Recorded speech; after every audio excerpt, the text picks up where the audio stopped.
If you're a commuter, you certainly know that more and more vehicles are clogging Chicago area roads. So why the increased congestion, and what are the solutions? We'll find out on News Views. Good morning to you. Welcome to News Views. I'm Alan Krashesky. If you drive at all around our Chicago area, you're probably all too familiar with sights like this, traffic congestion. We all know it's frustrating. In addition to that, it wastes your time, it wastes fuel, it adds to air pollution. So a new finding from a respected source probably will not come as a surprise to you.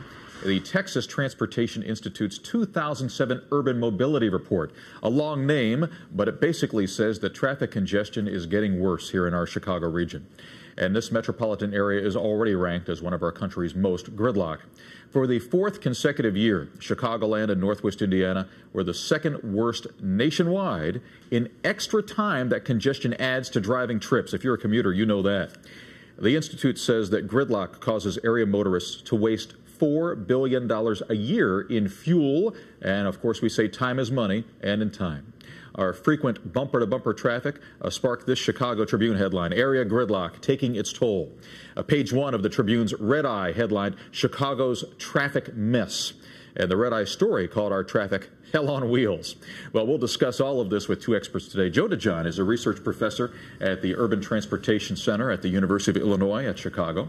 And Randy Blankenhorn is executive director of the Chicago Metropolitan Agency for Planning. That's an agency which studies regional transportation and looks for solutions in all of this. We welcome both of you to News Views this morning. Thank you. Let me throw this out here first. I take it that both of you would agree that this is not merely a capacity problem, and I mean that to say that if we simply build more roads or add more lanes, do we solve the issue out there?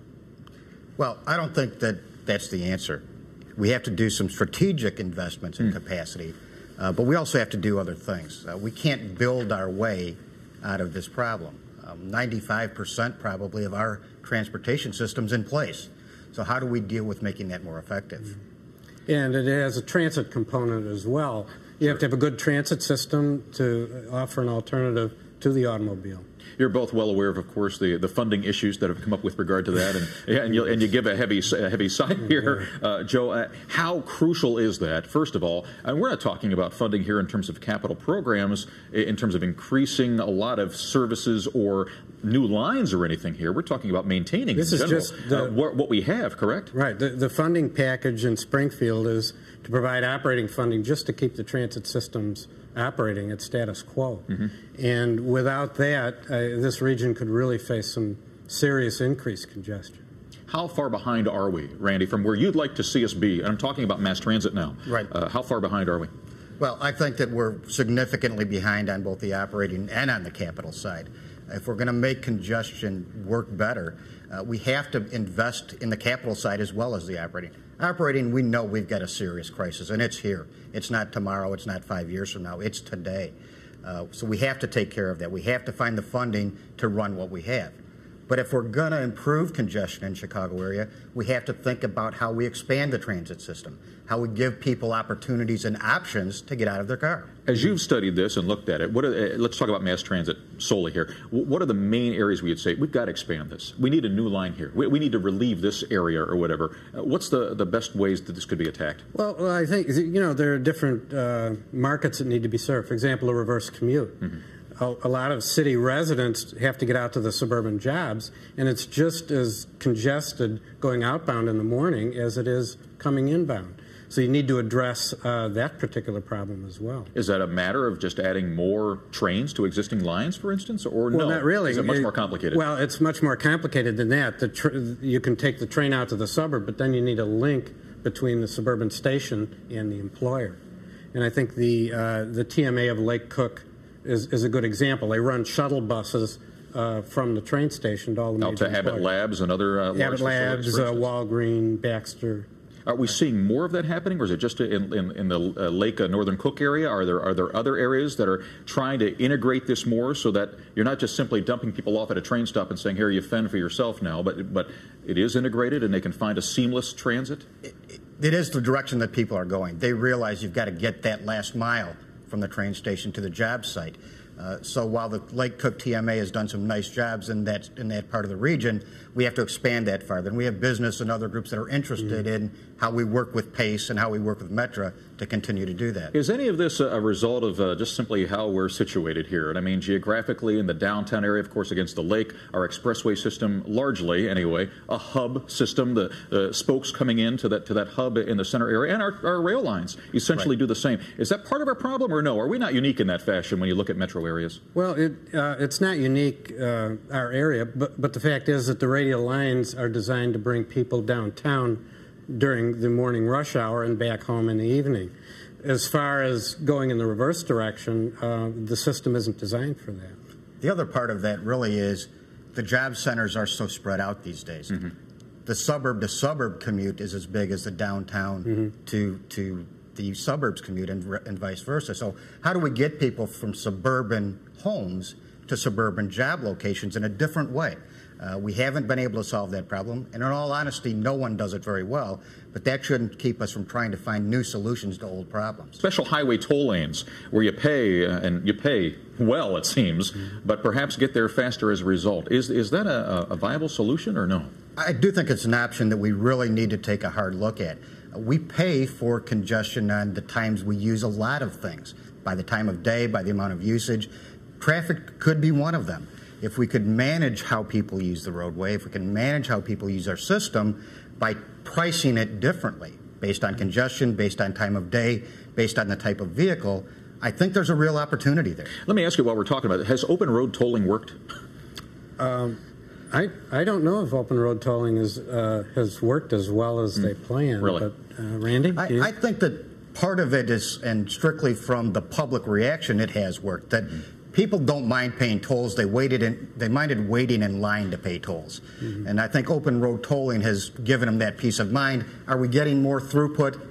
I don't know that we are getting very much. But the concept of paying more if you want to drive during peak travel times, some commuters may say, I don't have a choice. You know, my work does not allow me to have the flexibility to adjust the work schedule. I mean, is that unfair? Well, remember the highway is a free good, and one way of allocating that resource is to charge, and pricing would essentially manage demand and hopefully reduce the congestion. You could put that in context, though, of things like flexible hours. How can we work with the business community so that people have options about when they travel and can travel outside of that peak period? And telecommuting, of course, which more people are doing, where they're staying. They don't have to leave home if their work allows that. Exactly. It doesn't seem to work very well from around here. But for some people, it may. In some states that have used the high occupancy vehicle lanes, the carpooling lanes, we don't see a lot of that around here. Is there a reason why we haven't experimented with that? Do they work or not? Well, I think there are areas that they do work. I would suggest that we have the ultimate high occupancy vehicle lanes in most of our expressways, and it's called the L. We have commuter rail running and Metra running right down our expressways. So we're different than other communities that have HOV lanes. But you're talking about, I'm sorry, you're talking about changing the mindset here, which is a big part of the problem here. People leaving your car at a parking lot or at home and getting to that L stop or to that train station in order to make it work. Well, the issue of ride sharing, I think, is an important issue as well. I think the average occupancy of a vehicle is about 1.2 riders. If we could increase that to 1.5, that would take thousands of vehicles off the roadway. But it would change habits. And so how do you do that? And maybe that's part of it. How do you change people's habits so that they're willing to do this, give up that freedom, and in some cases it might mean adding a little time onto their day, perhaps. Depending upon. Yeah, that's where I think pricing can play a role.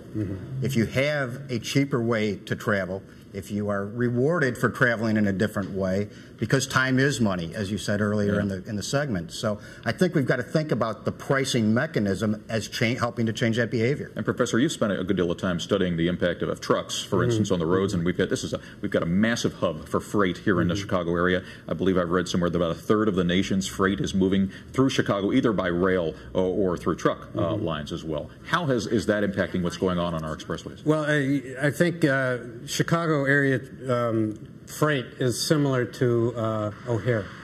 And when O'Hare has a delay, the entire nation pays.